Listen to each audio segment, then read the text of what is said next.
Well, hello and welcome. After a rather boring start to the month of November, we finally get a weather impact alert day. I love active weather. I love snow more than anything. And it looks like we have our first chance at seeing snow down in low elevations. Over the next few minutes, I hope you leave understanding why I think snow is likely, but I also think accumulation is dismal at best. The biggest impacts are likely going to be Tuesday night and Wednesday. You know what? We're going to go ahead and change some of this. We're going to do this live. It is going to be Tuesday night and Wednesday. So we're going to go incoming snow instead of Wednesday snow.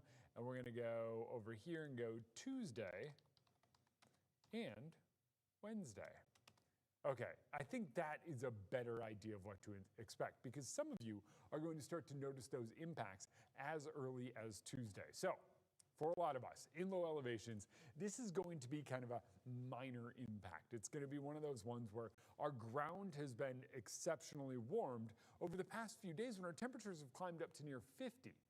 So we don't really have the cold for it to stick to. And also, it's going to warm up. The snow hits and then it starts warming up enough that impacts are relatively minor in most low elevation areas and even farther off to the north because a lot of this just hits farther to the south. So think Lookout Pass, Snoqualmie Pass. That's where you're going to find a bulk of the impacts from this. I think if you're heading to the west side, this is kind of a big deal. There are currently winter weather advisories in effect. They go into effect Tuesday at 10 a.m. and run about 10 a.m. Wednesday. So it's Tuesday, Wednesday, 5 to 10 inches of snow over the mountains. Most of that snow, high elevations. But even on those passes, I think you are going to be battling snow, slippery conditions, and icy spots as this moves in. Winter weather advisories do remain in effect through Wednesday until it gets warm enough that what is falling is likely going to come down as rain. It is weird. So let's talk it because I think it is worth just kind of diving into. We have a storm system that is moving its, excuse me, I just hiccuped, moving its way over into Montana. For us, we're on the backside of this, and so we wind up seeing some, let me just switch my little drawing, there we go, and we wind up seeing some cold spill in. It's a cold, dry air mass. It's coming from central Canada. So when you're pulling air in from a very dry place, think no oceans, a lot of those lakes up there are already starting to freeze, it just winds up dry. That allows us to cool off quite quickly. So as we wind up getting this moisture to move in, everything that comes in for us battles all of that cold that just moved through. So we wind up warming up. This is a giant push of very warm, moist air. This is almost an atmospheric river. And coming from this far south, notice we go to the southern end of the screen, we draw all the way over.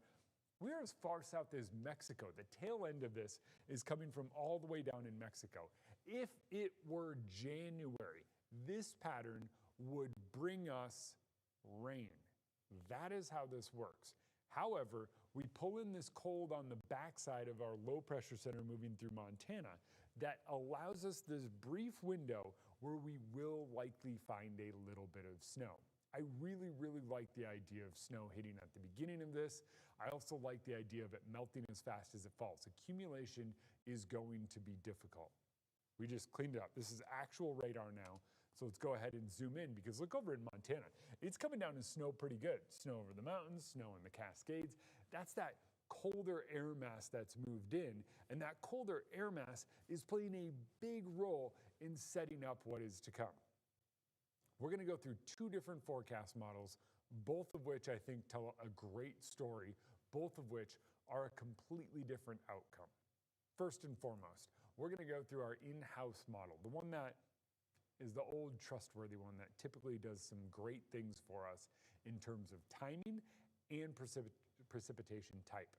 Notice this one. Timing puts it just after the evening commute tomorrow, around 5:30, moving in here.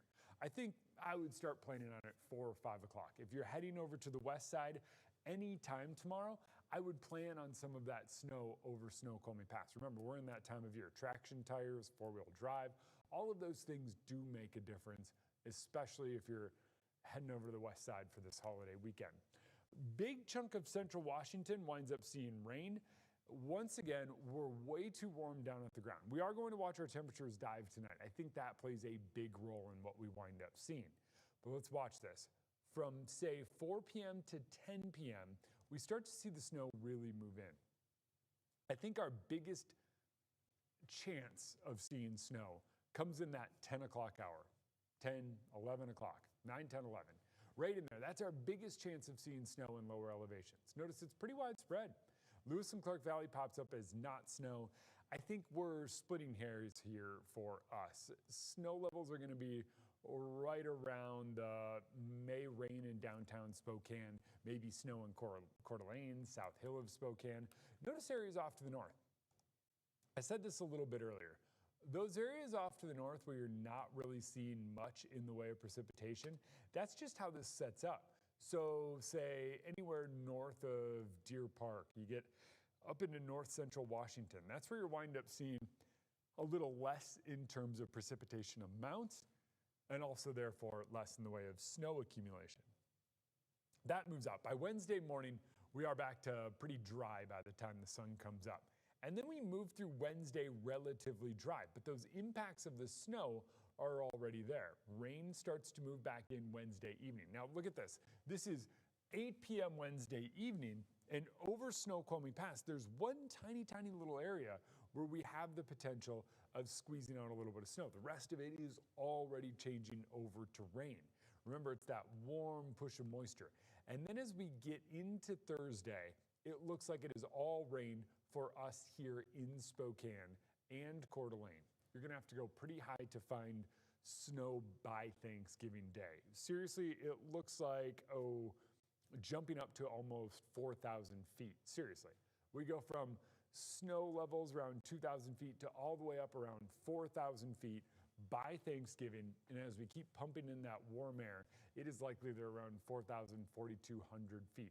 That puts it above 4th of July Pass, but still coming down on Lookout Pass, Snoqualmie Pass. That's where we are with that. And by the time we get to, say, mid to late day on Thanksgiving, things should be winding down. I think a bulk of that moisture is arriving earlier and winds down, and then we find another air mass. Now let's talk a second forecast model, because I believe it is worth mentioning. I know my job as a meteorologist is to go, this is the one. That's the one. That's the one I'm going with. A little bit of snow transitioning into rain. This one is interesting to me. It's our high resolution rapid refresh model. It is historically our most accurate forecast model. It updates every hour. It uses more data points. It doesn't run out as far because it's more accurate and condensed with the information it is getting, receiving, and outputting. So watch what happens here, because this one is equally as interesting. We're just going to keep going. We're going to move forward, go all the way through tonight, start tomorrow, go, okay, clouds build in early on in the day. Snow starts coming down over Snoqualmie Pass pretty early in the day, 9 a.m. Still liking this.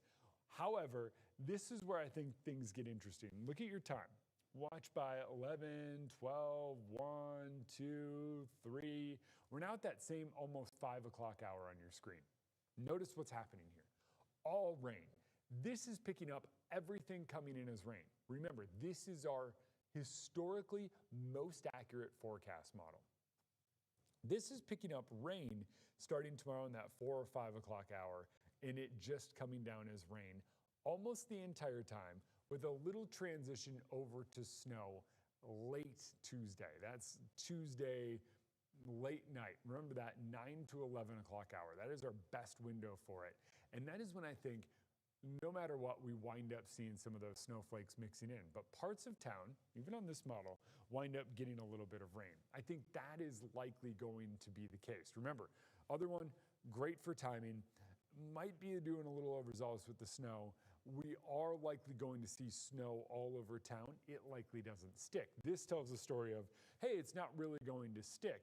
But I do think everybody, if you're up at the right time, you get to walk outside and go, yes, this is it. And then it transitions over to rain, and we don't really deal with sticking, because by the time the sun comes up Wednesday, we're already back above freezing and everything starts to melt. So this puts us at Tuesday night. And then as we move from Tuesday night to Wednesday morning, notice all of that just moves out. Similar story in both models. They both have precipitation hitting us here in eastern Washington between 4 and 5 p.m. They both have it moving out before Wednesday morning. They both have most of what falls coming down as snow on the onset and then transitioning into rain quite quickly as things warm up. I like all of those things on both of those models. I think this one does a decent job of saying, hey, it's not going to accumulate. The other one does a decent job of saying, hey, you are likely going to see snow. I hope that makes sense because that's the best way I can describe it. We're using two models to put them together to go, not going to accumulate in a lot of areas. You are likely going to see a few snowflakes 9 to 11 p.m. That's your big window for getting out and seeing some of that snow. So obviously I made a graphic. Once again, my job is making sure you understand what is happening.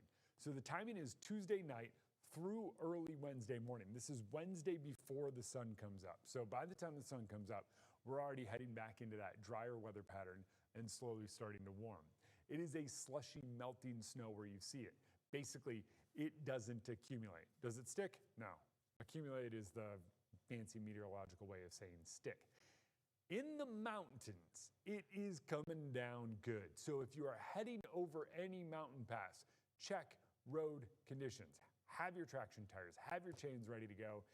It might not be that bad, but once again, the first big one that is hitting in the holiday travel is the, hey everybody, let's just go ahead and pay attention to what we have going on. So I hope I helped you understand that. Now, let's just talk something for all my skiers and riders out there because I need to talk about this so I don't go crazy. Winter is coming. We are eventually going to cool down. Next week, this is the week after Thanksgiving, sorry, post-Thanksgiving week, I forgot to throw that post in there.